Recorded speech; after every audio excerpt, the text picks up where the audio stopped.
Hello friends, எல்லாருக்கும் வணக்கம். EPFO சம்மந்தமாக 3 முக்கியமான அப்டேட் கிடச்சிருக்கு. இந்த 3 முக்கியமான அப்டேட்டில் என்னென்ன தகவல்கள் இருக்குது, இபிஎஃப்ஓவில் இந்த அப்டேட் எல்லாம் எங்கே கொண்டு வரப்பட்டிருக்கு அப்படிங்கிற முக்கியமான தகவல்கள் எல்லாத்தையும் தெரிஞ்சுக்கிறதுக்கு முன்னாடி நம்மளோட சேனலை மறக்காமல் சப்ஸ்கிரைப் பண்ணிவிட்டு கூடவே வர்ற பெல்லைக்கானையும் கிளிக் பண்ணி வச்சுக்கோங்க. அப்போ தான் நம்ம போடுற லேட்டஸ்ட்டான அப்டேட் எல்லாத்தையும் நீங்கள் ஈஸியாக தெரிஞ்சுக்க முடியும்.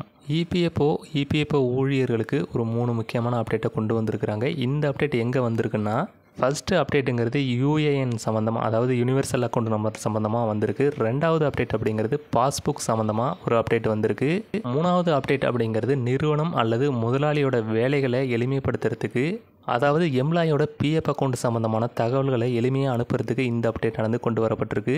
இபிஎஃப்ஓட இந்த 3 அப்டேட் பற்றின விஷயங்களை தான் நாம் இப்போ பார்க்க போகிறோம். இதில் நாம் பார்க்கக்கூடிய விஷயம் இதுதான். அதாவது இபிஎஃப்ஓ போர்ட்டலில் யூஏஎன் நம்பர் சம்மந்தமாக ஒரு அப்டேட் ஆனது வந்திருக்கு. யூஏஎன் நம்பர் சம்மந்தமாக வந்திருக்கிற இந்த அப்டேட்டை நீங்கள் எங்கே வந்திருக்கு, எதுக்கு வந்திருக்கு அப்படிங்கிற விஷயத்தை நீங்கள் எளிமையாக தெரிஞ்சுக்க முடியும். இதுக்கு உங்களோட ப்ரௌசரில் நீங்கள் இபிஎஃப்ஓ போர்ட்டல் போய்ங்க, அதில் கேஒய்சி அப்டேஷன் அப்படின்னு இருக்கும், அதை கிளிக் பண்ணுங்கள்.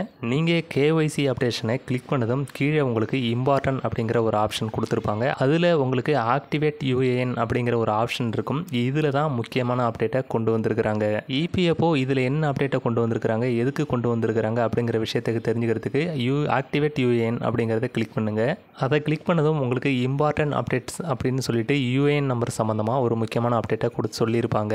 ஃபஸ்ட்டு அதில் அவங்க சொல்லியிருக்கிற விஷயம் இதுதான். அதாவது யூஏஎன் ஆக்டிவேஷன் இந்த போர்ட்டலில், அதாவது இபிஎஃப்ஓ போர்ட்டலில் டிஸ்கண்டினியூ பண்ணியிருக்கிறோம் அப்படிங்கிற மாதிரி சொல்லியிருக்கிறாங்க. இபிஎஃப்ஓ போர்ட்டலில் யூஏஎன் ஆக்டிவேட் பண்ண முடியலன்னா அடுத்து என்ன பண்ணணும் அப்படிங்கிற ஆப்ஷனை ரெண்டாவதாக சொல்லியிருக்கிறாங்க.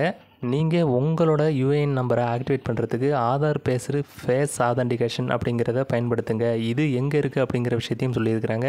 அதாவது உமாங் ஆப்பை பயன்படுத்தி அதில் ஃபேஸ் ஆதென்டிகேஷன் மூலமாக, அதாவது ஆதார் ஃபேஸ் ஆதென்டிகேஷன் மூலமாக இனிமேல் உங்களோட யூஏஎன் நம்பரை ஆக்டிவேட் பண்ணிக்க முடியும் அப்படிங்கிற மாதிரி சொல்லியிருக்கிறாங்க. அது மட்டும் இல்லாமல் உமாங் ஆப்பில் ஃபேஸ் ஆதென்டிகேஷன் பயன்படுத்தி எப்படி உங்களோட யூஏஎன் நம்பரை ஆக்டிவேட் பண்ணுறது அப்படிங்கிற ஃபார்மெட்டை கொடுத்துருக்குறாங்க. உங்களோட உமாங் ஆப்பை லாகின் பண்ணதுக்கப்புறம் இபிஎஃப்ஓ சர்வீஸ் அப்படிங்கிறத செலக்ட் பண்ணிவிட்டு யூஏஎன் ஆக்டிவேஷன் அப்படிங்கிறத அதில் செலக்ட் பண்ணுங்கள். அதில் உங்களுக்கு யூஏஎன் சர்வீஸ் அப்படிங்கிறது இருக்கும். அதில் நீங்கள் உங்களோட ஃபேஸ் ஆதென்டிகேஷன் மூலமாக யூஏஎனை ஆக்டிவேட் பண்ணிக்க முடியும் அப்படிங்கிற ப்ராசஸ் தான் இதில் சொல்லியிருக்கிறாங்க. இதில் நம்ம தெரிஞ்சுக்க வேண்டிய விஷயம் இதுதான். அதாவது இனிமேல் இபிஎஃப்ஓ போர்ட்டலில் ஆக்டிவேட் யூஏஎன் அப்படிங்கிற இந்த ஆப்ஷனை ரிமூவ் பண்ண போகிறாங்க. அதுக்காக தான் அதை டிஸ்கண்டினியூ பண்ணுறோம் அப்படிங்கிற மாதிரியான இந்த மெசேஜ் ஆனது நமக்கு பிளிங் ஆகுது. அது மட்டும் இல்லாமல் இனிமேல் இபிஎஃப்ஓ போர்ட்டலில் இந்த யூஏஎன் ஆக்டிவேஷனை பண்ண முடியாது. ஏன்னா இந்த ஆப்ஷனை சீக்கிரமாகவே ரிமூவ் பண்ணிவிடுவாங்க. இதில் நாம் ரெண்டாவதாக பார்க்க போகிற முக்கியமான அப்டேட் என்னென்னு பார்த்தீங்கன்னா, இது இபிஎஃப்ஓ ஊழியர்களுக்கு ரொம்ப பயனுள்ள ஒரு அப்டேட்டாக இருக்கும். இந்த அப்டேட் அப்படிங்கிறது உங்களோட இபிஎஃப்ஓ பாஸ்புக் சம்மந்தமாக கொண்டு வந்திருக்கிறாங்க. பாஸ்புக் சம்மந்தமாக வந்திருக்கிற அப்டேட்டை நீங்கள் தெரிஞ்சுக்கிறதுக்கு உங்களோட இபிஎஃப்ஓ அக்கௌண்ட்டை லாகின் பண்ணுங்கள். கேஒய்சி அப்டேஷன் அப்படிங்கிறத கிளிக் பண்ணிவிட்டு அதில் உங்களோட யூஏஎன் நம்பர், பாஸ்வேர்டை என்டர் பண்ணி சைன்இன் பண்ணிக்கோங்க. உங்களோட பிஎஃப் அக்கௌண்ட்டை லாகின் பண்ணதும் உங்களுக்கு இந்த 3 லைன் தெரியுது பாருங்கள். அதாவது இதை லிஸ்ட் ஐக்கான் அப்படின்னு குறிப்பிடுவாங்க. அதை கிளிக் பண்ணிங்கன்னா உங்களோட மொபைலில் இது கொஞ்சம் கிளார் அடிக்கிற மாதிரி தான் தெரியும். அதில் வியூ அப்படிங்கிற ஆப்ஷன் ஃபஸ்ட்டாக இருக்கும். அதை கிளிக் பண்ணிக்கோங்க. அதில் போனதுமே உங்களுக்கு நியூ அப்படிங்கிற ஆப்ஷன் அங்கே ரெட் கலரில் இருக்கும். அதை டச் பண்ணுங்கள். அதை டச் பண்ணதுக்கப்புறம் உங்களுக்கு பாஸ்புக் லைட் அப்படிங்கிற ஆப்ஷன் அங்கே இருக்கிறது தெரியும். அதை கிளிக் பண்ணி உள்ளே போய்ங்க. அதை கிளிக் பண்ணி உள்ளே போனீங்கன்னா உங்களுக்கு இப்படி ஒரு பேஜ் ஒன்று ஓப்பன் ஆகும். இது எதுக்கு கொண்டு வந்திருக்கிறாங்க அப்படின்னு பார்த்தீங்கன்னா, அதாவது ஒரு உறுப்பினரோட லாஸ்ட் கான்ட்ரிபியூஷன் என்ன அப்படிங்கிறத தெரிஞ்சுக்கிறதுக்கு தான் கொண்டு வந்திருக்கிறாங்க. இது உங்களோட பாஸ்புக்கை நீங்கள் எளிமையாக பார்த்துக்கிறதுக்கு ரொம்ப ஒரு பயனுள்ள அப்டேட் தான். இதில் நமக்கு ஒரு சில முக்கியமான விவரங்கள்லாம் கொடுத்துருப்பாங்க. அதாவது மந்த்லி நமக்கு எவ்வளோ அமௌண்ட் கான்ட்ரிபியூஷன் ஆகிருக்கு, அது மட்டும் இல்லாமல் எம்ப்ளாயரோட கான்ட்ரிபியூஷன் எவ்வளவு, பென்ஷன் கான்ட்ரிபியூஷன் எவ்வளவு, எம்ப்ளாயோட கான்ட்ரிபியூஷன் எவ்வளவு அப்படிங்கிற எல்லா விஷயத்தையுமே இதில் தெரிஞ்சுக்க முடியும். அது மட்டும் இல்லாமல் இந்த பாஸ்புக் லைட் அப்படிங்கிற இந்த அப்டேட்லேயே உங்களுக்கு இன்னொரு முக்கியமான ஆப்ஷனையும் கொடுத்துருக்குறாங்க. நீங்கள் ஒன்றுக்கு மேற்பட்ட கம்பெனிகளில் ஜாயின் பண்ணியிருந்தீங்கன்னா உங்களுக்கு நிறைய மெம்பர் ஐடி அப்படிங்கிறது கிரியேட் ஆகிருக்கும். அப்படி உங்களுக்கு நிறையா மெம்பர் ஐடி இருந்ததுன்னா அந்த மெம்பர் ஐடியை நீங்கள் தனியாக செலக்ட் பண்ணி எந்த மெம்பர் ஐடியோட கான்ட்ரிபியூஷன், அதாவது ஹிஸ்ட்ரியெல்லாம் நீங்கள் தெரிஞ்சுக்கணுமோ அதை செலக்ட் பண்ணிவிட்டு வியூ பாஸ்புக் அப்படிங்கிற ஆப்ஷனை கொடுத்தீங்கன்னா போதும்.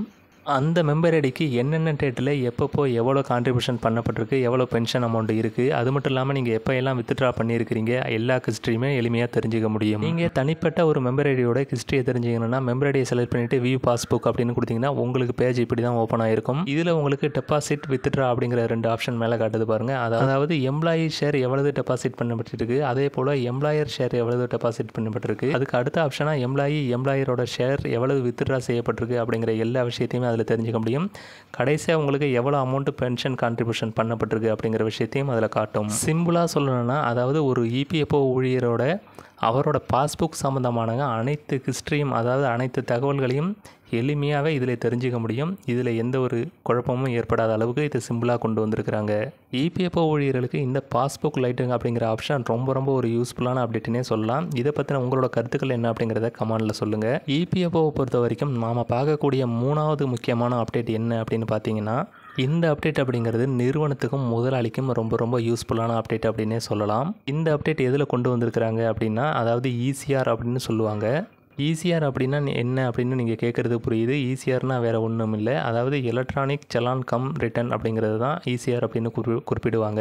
எம்ப்ளாயி ப்ரொவிடென்ட் ஃபண்டில் நிறுவனம் மற்றும் முதலாளிகள் பயன்படுத்தக்கூடிய ஆப்ஷன் தான் இந்த ஈசிஆர் அப்படிங்கிறது. இது எதுக்கு பயன்படுத்துகிறாங்கன்னா, முதலாளிகள் அல்லது நிறுவனங்கள் இந்த ஈசிஆரை பயன்படுத்தி ஒவ்வொரு மாதமும் ஒரு ஊழியரோட ப்ரோவிடென்ட் ஃபண்ட் சம்பந்தமான பங்களிப்பு மற்றும் அவங்களோட முக்கியமான தகவல்களை இபிஎஃப்ஓக்கு அனுப்புறதுக்கு தான் இந்த ஈசிஆர் அப்படிங்கிற ஆப்ஷனை பயன்படுத்துகிறாங்க. இப்போது இந்த ஈசிஆர் அப்படின்னு சொல்லக்கூடிய எலக்ட்ரானிக் செலான் கம் ரிட்டர்ன் அப்படிங்கிறதுல என்ன அப்டேட் கொண்டு வந்திருக்கிறாங்கன்னா, செப்டம்பர் 2025 இந்த ஈசிஆரோட டிஜிட்டல் தரத்தை மேம்படுத்தியிருக்கிறோம் அப்படிங்கிற மாதிரி இபிஎஃப்ஓ அப்டேட் ஆனது கொடுத்துருக்குறாங்க. இதோட டிஜிட்டல் தரத்தை மேம்படுத்துறதுனால என்னென்ன நன்மைகள் கிடைக்குது அப்படின்னு ஒன்று பார்க்கலாம். இதில் ஒரு 4 விதமான நன்மைகள் இருக்குது அப்படிங்கிற மாதிரி இபிஎஃப்ஓ விளக்கி கூறியிருக்கிறாங்க. அதாவது இதில் ஃபஸ்ட்டு விஷயம் என்னென்னா, ஈஸி ரிட்டர்ன் அண்ட் பேமெண்ட் சேகரிகேஷன் அப்படிங்கிறது தான் முதல் விஷயம். பிஎஃப் ரிட்டர்ன் அப்படிங்கிறது இதுதான். ஒரு எம்ப்ளாயரோ அல்லது நிறுவனமோ இந்த பிஎஃப் ரிட்டர்ன் அப்படிங்கிறது தாக்கல் செய்வாங்க. அது மட்டும் இல்லாமல் பேமெண்ட் சேகரிகேஷன் அப்படிங்கிறது ஊழியர்களோட ப்ரோவிடென்ட் ஃபண்டை பிரித்து அதாவது தனித்தனியாக கட்டுற மாதிரி இருக்கும். இந்த 2 வசதியும் ஈசிஆர் அப்படிங்கிற இந்த விஷயத்தை அப்டேட் பண்ணுறதுனால இனிமேல் இன்னும் எளிமையாகவும் வேகமாகவும் நடக்கும் அப்படின்னு இதில் சொல்லப்பட்டிருக்கு. இதில் 2வது விஷயமா என்ன சொல்லியிருக்கிறாங்கன்னா, அதாவது error free submission with system check அப்படிங்கிற இந்த ஆப்ஷன் தான். அதாவது இபிஎஃப் ஊழியரோட ப்ரோவிடென்ட் ஃபண்ட் சம்பந்தமான தகவல்களை அனுப்புறதா இருந்தாலும் சரி, அவங்களோட பேமெண்ட் சம்பந்தமான விஷயமா இருந்தாலும் சரி, இது எல்லாமே எந்த ஒரு பிழையும் இல்லாமல் கரெக்டாக சரிபார்க்கப்பட்டு அனுப்பப்படும் அப்படிங்கிறது தான் இதில் 2வதாக சொல்லப்பட்டிருக்கிற விஷயம். எம்ப்ளாயரோட இந்த ஈசிஆர் ஆப்ஷனில் இன்னொரு முக்கியமான அப்டேட் என்னென்ன அப்படின்னா, auto damage and interest calculation அப்படிங்கிறது தான். இதில் அவங்க சொல்லியிருக்கிற விஷயம் இதுதான். இபிஎஃப்ஓட ரூல் படி ஒரு நிறுவனமோ அல்லது ஒரு எம்ப்ளாயரோ ப்ரோவிடென்ட் ஃபண்டுக்கு செலுத்தக்கூடிய அந்த தொகையை குறிப்பிட்ட கால அவகாசத்துக்குள்ளே கட்டலாம். அதாவது தாமதமாக கட்டுறாங்கன்னா அதுக்கு ஒரு குறிப்பிட்ட தொகையை இபிஎஃப்ஓ நிறுவனத்துக்கோ அல்லது எம்ப்ளாயருக்கோ அபராதமாக விதிப்பாங்க. இதுக்கு இன்ட்ரெஸ்ட், அதாவது வட்டியும் கட்டுற மாதிரி இருக்கும். இப்படி கட்டுறது தான் இந்த டேமேஜ் அண்ட் இன்ட்ரெஸ்ட் கால்குலேஷன் அப்படின்னு சொல்கிறாங்க. இப்படி கட்டக்கூடிய இந்த அபராத தொகை மற்றும் வட்டியை இனிமேல் ஈஸியாரை எளிமையாக கால்குலேஷன் பண்ணி எம்ப்ளாயருக்கு அனுப்பிடும் அப்படிங்கிறது தான் இந்த அப்டேட்டு. கடைசியாக சொல்லப்பட்டிருக்கிற விஷயம் என்னென்னா, ஆப்ஷன் டு ரிவைஸ் ஈசிஆர் அப்படிங்கிற இந்த ஆப்ஷன் தான். ஆப்ஷன் டு ரிவைஸ் ஈசிஆர் அப்படின்னா என்ன அப்படின்னு பார்த்தீங்கன்னா, ஒரு எம்ப்ளாயர் ஊழியர்களோட இந்த ஈசிஆர் அப்படின்னு சொல்லக்கூடிய எலக்ட்ரானிக் செலான் கம் ரிட்டர்ன் அப்படிங்கிறத தாக்கல் செய்யும் போது அதில் ஏதாவது மிஸ்டேக் ஆகிட்டுன்னா அதை நம்ம ஈஸியாக கரெக்ஷன் பண்ண முடியாது. அதுக்கு நீங்கள் ஒரு எம்ப்ளாயர் அப்படிங்கிறவர் இபிஎஃப்ஓ ஆஃபீஸுக்கு போய் தான் அதை கரெக்ஷன் பண்ண முடியும். இதை இன்னும் தெளிவாக சொல்லலாம். ஆப்ஷன் டு ரிவைஸ் ஈசிஆர் அப்படிங்கிறத இந்த ஆப்ஷனை பயன்படுத்தி இனிமேல் எம்ப்ளாயரே ஈசிஆரை தாக்கல் பண்ணும்போது ஏதாவது தவறு பண்ணிட்டாருன்னா அவரே அதை திருத்திக்கிறதுக்கு, அதாவது ஈசிஆர் மூலமாக திருத்திக்கிறதுக்கு ஆப்ஷனை கொடுத்துருக்குறாங்க. இதுதான் ஆப்ஷன் டு ரிவைஸ் ஈசிஆர் அப்படின்னு குறிப்பிடுறாங்க. ஈசிஆர் தாக்கல் பண்ணும்போது அதில் ஏதாவது மிஸ்டேக் ஆனதுன்னா, அதாவது அந்த இபிஎஃப் போர்ட்டல்லே இந்த ஈசிஆரை எளிமையாக திருத்திக்க முடியும். இந்த 4 அப்டேட் அப்படிங்கிறது ஈசிஆரில் கொண்டு வரப்பட்டிருக்கு. எலக்ட்ரானிக் செலான் கம் ரிட்டர்ன் அப்படிங்கிற இந்த ஆப்ஷனில் கொண்டு வந்திருக்கிற அப்டேட் எல்லாமே ஒரு எம்ப்ளாயர் அல்லது நிறுவனத்துக்கு ரொம்ப ஒரு யூஸ்ஃபுல்லான அப்டேட்டாகவே இருக்கும். இபிஎஃப்ஓவில் எம்ப்ளாயருக்கும் சரி எம்ப்ளாயிக்கும் சரி வந்திருக்கிற இந்த அப்டேட் பற்றின உங்களோட கருத்துக்கள் என்ன அப்படிங்கிறத கமெண்டில் சொல்லிட்டு மறக்காமல் நம்மளோட சேனலை சப்ஸ்கிரைப் பண்ணிவிடுங்க.